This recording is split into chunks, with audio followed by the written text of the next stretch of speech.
Olá, Central do Enem, todos a caminho do sucesso. Novamente estamos aqui, eu, Ilane Leite, com a área do conhecimento, linguagens, códigos e suas tecnologias, com componente curricular em artes, né? O nosso tema hoje vai ser arte no Egito. Então vamos lá conhecer um pouquinho sobre a história dos egípcios antigos. Rapidamente vou passar para vocês os objetivos do Enem, né?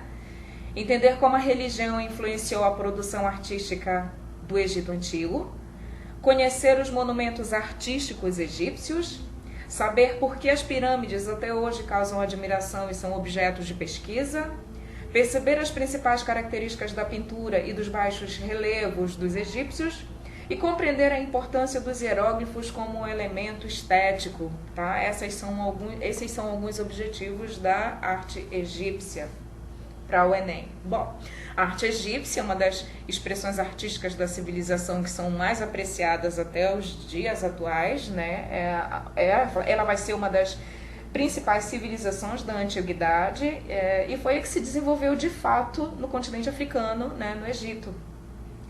Era uma civilização já bastante complexa na sua organização social e, lembrando, ela era riquíssima nas suas realizações culturais. É por isso que até hoje a gente vê aí esfinges, obeliscos, né, mastabas e tantas outras expressões artísticas em artes, principalmente que fala sobre esse povo tão misterioso. Bom, então a gente vai perceber que a civilização egípcia, ela se dividiu em várias épocas, tá? Ela começa aproximadamente a aparecer nos últimos 3.000 anos antes de Cristo, e ela vai demarcar, gente, diferentes épocas. Eu vou realmente fazer um resumo rápido aqui para vocês, porque quando vocês estiverem estudando, é bom sempre pegar as características mais pertinentes desse período. Por exemplo, vamos falar da época Tínita, tá? Ela foi a era imediatamente posterior à unificação do Alto e do Baixo Egito, tá? Com o aparecimento da primeira e da segunda dinastia. A gente não pode esquecer que Menes agora ele será o soberano absoluto do Egito. Já no Reino Antigo, conhecido como a Era das Pirâmides, onde foram encontradas e construídas as pirâmides de Gizé, né, sobre os reis Kelpis, Kefren e Miquerinos, a gente vai ver um avanço muito grande do processo econômico e, portanto, da arquitetura. No Médio Império, a gente vai conhecer ele como um período de reunificação. Vai acontecer muitas lutas, muitas batalhas, mas o Médio Império será conhecido como um período de reunificação. O Império Novo foi o período mais próspero do Egito e marcou o auge do poder das dinastias.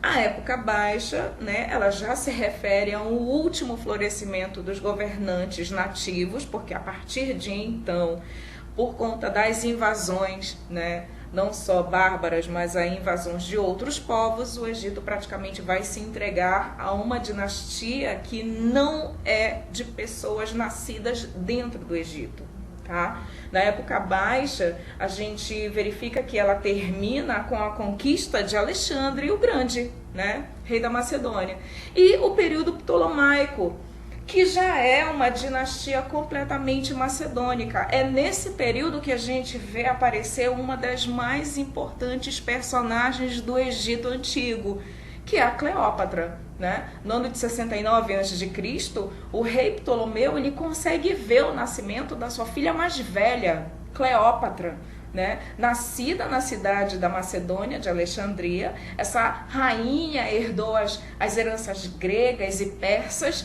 que se instituíram na região nordeste da África pela ação, né, do imperador macedônico Alexandre o Grande. Só que, gente, longe de ser apenas uma mulher fútil, Cleópatra ela era uma mulher poderosa, né? E de fato, era entregue aos prazeres da vida, mas era uma mulher extremamente inteligente. Cleópatra, ela tinha não só atributos físicos, né, mas ela também era conhecedora e dominava várias línguas, como aramaico, persa, somali, etíope, egípcio, árabe. Então ela era uma mulher que ela sabia se relacionar muito bem, mas infelizmente ela acaba entregando, né, o Egito nas mãos dos romanos e não teve como, por mais que ela tenha tentado várias e várias vezes tirar o Egito do império estrangeiro, ela infelizmente não conseguiu. Mas quando a gente vê as expressões artísticas, né, voltando agora para a parte das expressões artísticas, a gente percebe que ela foi riquíssima nas suas realizações culturais e ela realmente deixou um processo histórico muito rico para a gente entender o que foi de fato essa civilização. Bom, gente, na pintura do Egito Antigo, a gente vai ver uma arte totalmente voltada para as convenções, tá? Uma das mais conhecidas formas de expressão da arte egípcia, de fato, foi a pintura. Elas são encontradas em vários locais onde essa civilização viveu. Nas pirâmides, nas mastabas, nos palácios, tá? E elas são repletas de cores, de formas. É claro que elas já se desgastaram por conta do tempo, mas elas trazem características essenciais. A arte egípcia estava intimamente ligada à religião, servindo de veículo para a difusão dos preceitos e das crenças religiosas. Por isso, a pintura ela vai ser bastante padronizada e não dava margem à criatividade ou à imaginação pessoal. Assim, os artistas foram criadores de uma arte anônima, pois a obra deveria revelar um perfeito domínio das técnicas de execução ao gosto do faraó. Então, os pintores eles acabaram estabelecendo regras e essas regras não se modificaram, né? As regras artísticas elas eram rígidas. O que a gente vê na primeira dinastia se segue até a última em termos de expressão artística. A inexistência das 3 dimensões foi outra característica. A gente não consegue ter essa percepção de altura, profundidade e largura nas obras, nas produções artísticas do Egito. O desconhecimento da profundidade foi uma característica assim, mais importante porque a gente não tem aquela sensação, né, de proporcionalidade, principalmente em relação aos personagens. A pintura ela era chapada, aplicando-se uma cor de cada vez, sem matizes de claro e escuro e sem sinal de volume. O que isso quer dizer? Que não existia gradação. O que é a gradação? É quando você pega uma tonalidade, por exemplo, pega uma cor verde, né? E aí você vai dissolvendo essa cor verde em vários matizes, do verde mais claro ao verde mais escuro. Então, essa relação de trabalhar, né, a gradação na pintura, isso não existia. O uso da lei da frontalidade é uma outra característica, né, que estabelece a representação da figura com o tronco e olhos de frente e o restante do corpo de perfil. O que é interessante, gente, é que os olhos são vistos de frente porque os egípcios acreditavam que essa era a maior característica da pessoa. Né? Essa forma de mostrar o corpo só permitia 3 pontos de vista, de perfil, de frente e de cima. Né? Acreditou-se que por muito tempo essa forma de pintar fosse por conta da falta de técnicas, mas isso não é verdade. Foi um processo de padronização estabelecido dentro da civilização. E lembrando a vocês sobre a escrita pictográfica, tá? Muita gente acha que só existe os hieróglifos, e isso não é verdade. Existe o hieróglifo, que era considerado uma escrita sagrada, a hierática, uma escrita mais simples utilizada pela nobreza e pelos sacerdotes, e a demótica, que era uma escrita muito mais popular. Quando a gente vê a pintura em cima, a pintura de Deir el-Bahari, no complexo de sepulturas do templo mortuário, gente, é interessante porque esse templo ele foi construído para uma rainha egípcia chamada Hatshepsut, né? E quando a gente vê essa pintura, a gente já percebe que o estilo de padronização, ela se mantém, né? A gente percebe, por exemplo, de um lado o faraó e de outro um deus egípcio, com certeza Deus Ra, tá? E uma das padronizações que a gente percebe nessa pintura é que o faraó sempre terá uma característica sobressaltada, maior do que qualquer outro personagem dentro da pintura, até maior do que as divindades. E logo abaixo vocês estão vendo, né, a imagem de um processo de mumificação, né? Os egípcios acreditavam na vida após a morte e que o espírito do falecido voltava para tomar o seu corpo.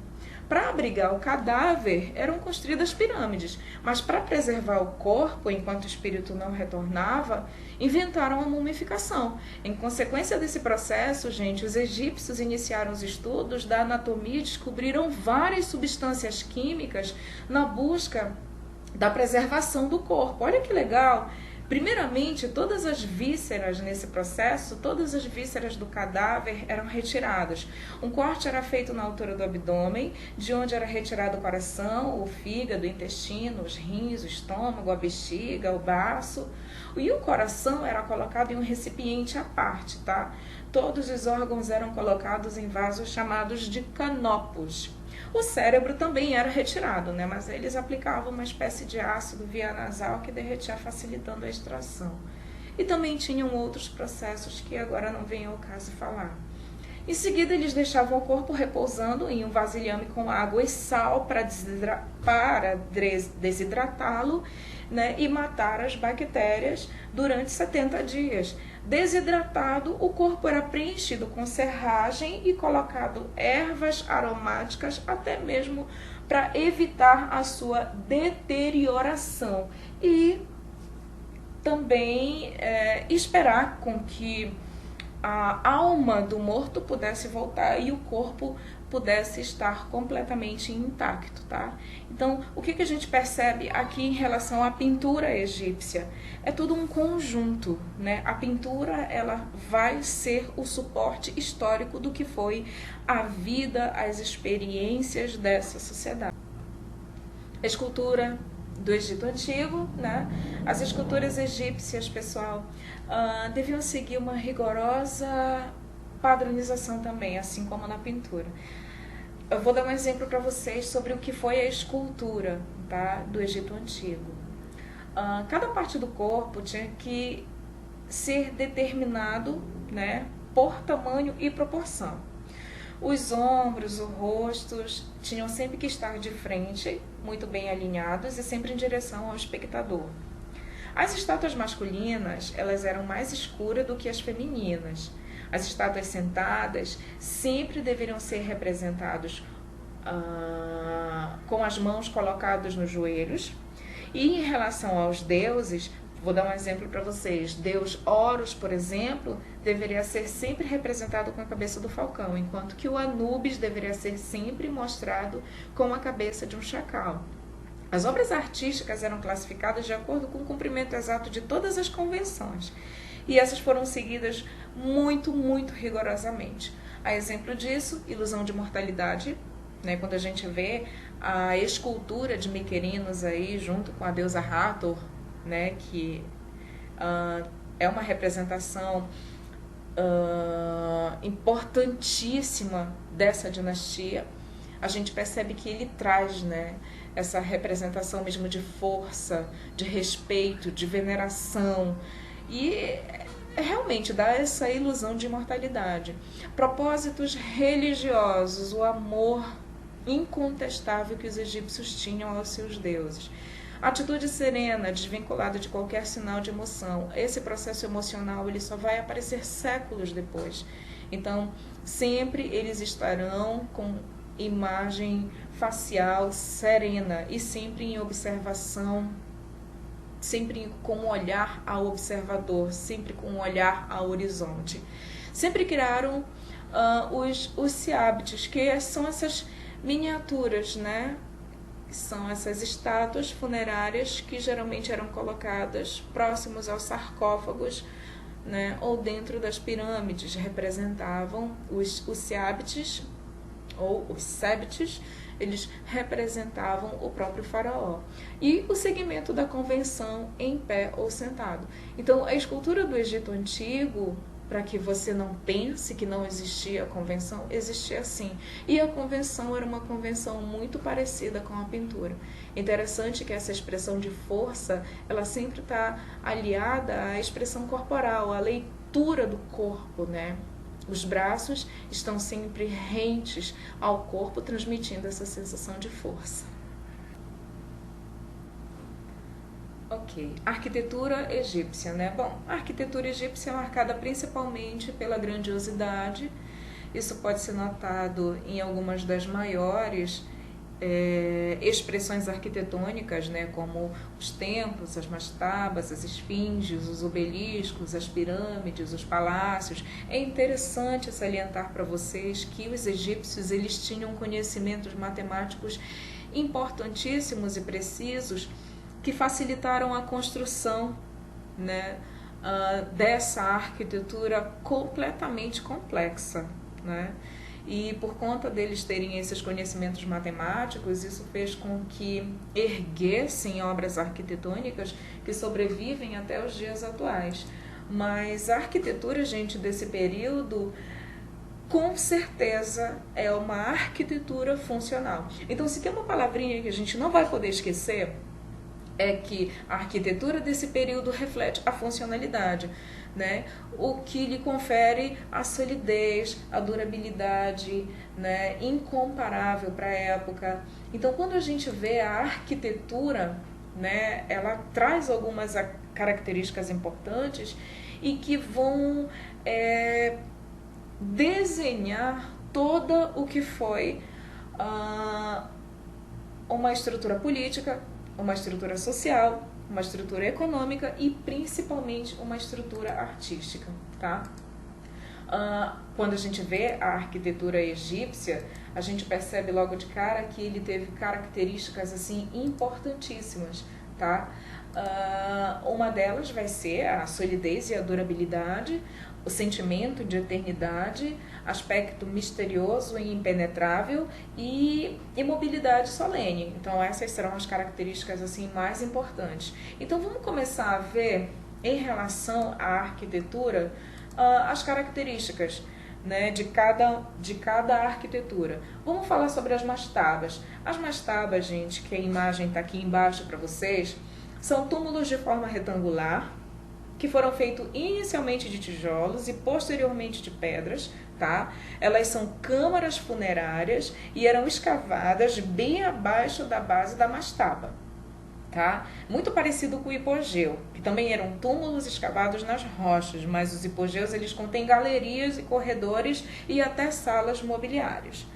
Em relação às pirâmides egípcias, sem sombra de dúvida, as pirâmides são alguns dos maiores representantes da arquitetura egípcia. As suas construções começaram a partir de 3.650 a.C., tá?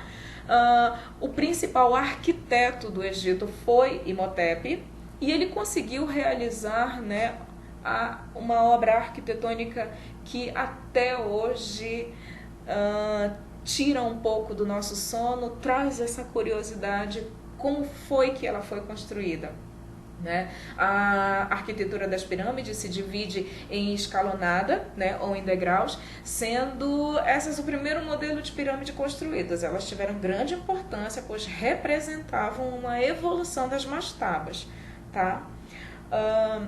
Outra característica que a gente vai ver, né, serão os templos antigos. Apesar das pirâmides ao longo dos milênios provocar fascínio, a gente percebe que os templos foi o tipo de construção mais comum da arquitetura egípcia, né? Os edifícios civis em geral recebiam menos atenção dos arquitetos e eram feitos com material pouco durável.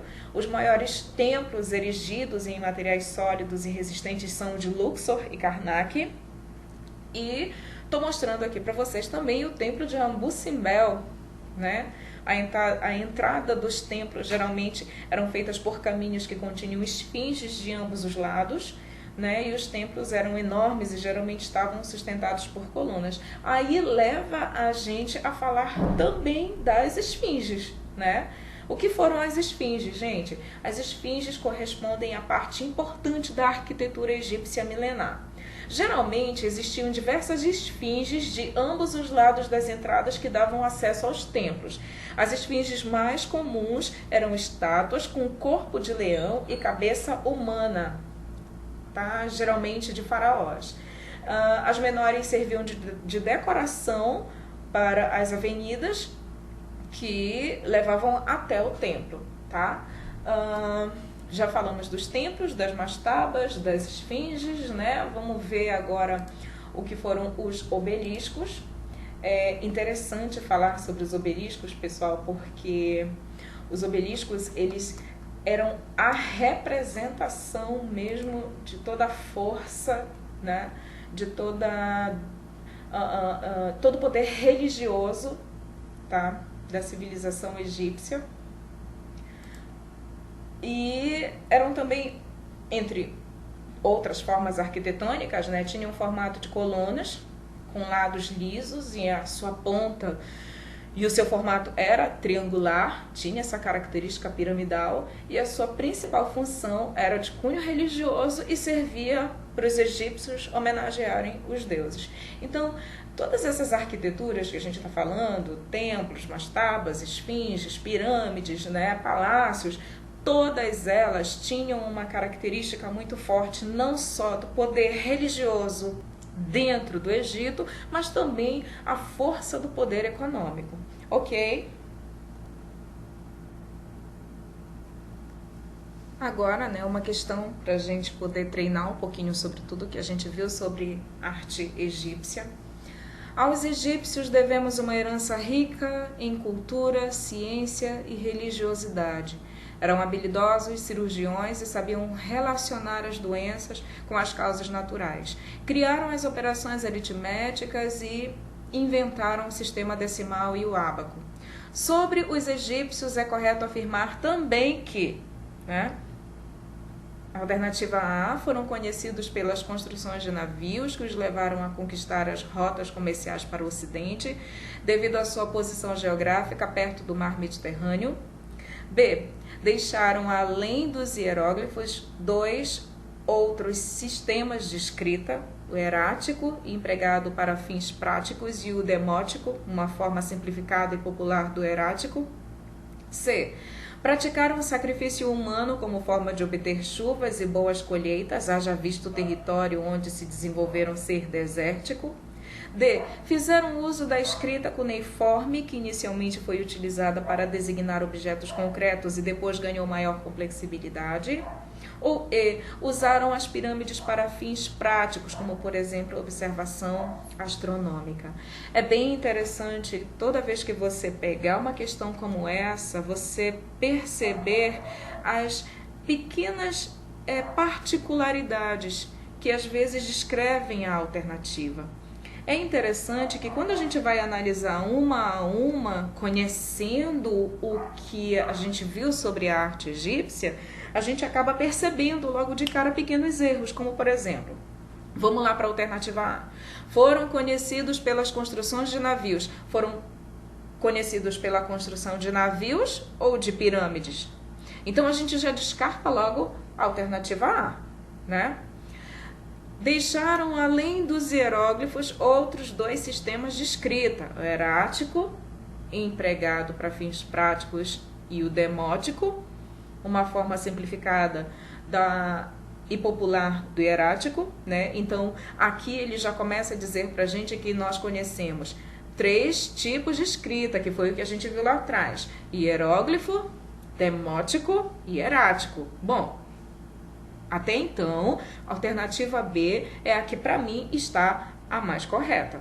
C, praticaram o sacrifício humano como forma de obter chuvas e boas colheitas. A gente não vê no contexto histórico essa prática de sacrifício humano, pelo contrário. Os egípcios, eles acreditavam na vida após a morte, e uma das práticas comuns era o processo de mumificação, e não de sacrifício humano, né? Então a C para mim já está descartada. D, fizeram uso da escrita cuneiforme. Não, eu acabei de perceber na alternativa B, que os egípcios deixaram para a gente 3 tipos de escritas: o hieróglifo, o erático e o demótico, tá? Então, retiro também a alternativa D. Usaram as pirâmides para fins práticos ou fins religiosos? Então, qual a alternativa correta, pessoal? Alternativa correta, alternativa B. Porque foi exatamente isso que eu acabei de estudar. Deixaram, além dos hieróglifos, outros 2 sistemas de escrita. O erático, empregado para fins práticos, e o demótico, uma forma simplificada e popular do hierático. Então, se a gente conseguir perceber todas esses pequenos erros, a gente não vai ter dificuldade. Ainda mais quando a gente tem, né, todo o conhecimento, a gente acabou de conhecer o processo conteudista da arte egípcia. A gente não vai ter problema nenhum. Ok, pessoal? Mais uma vez, obrigada. Tchau!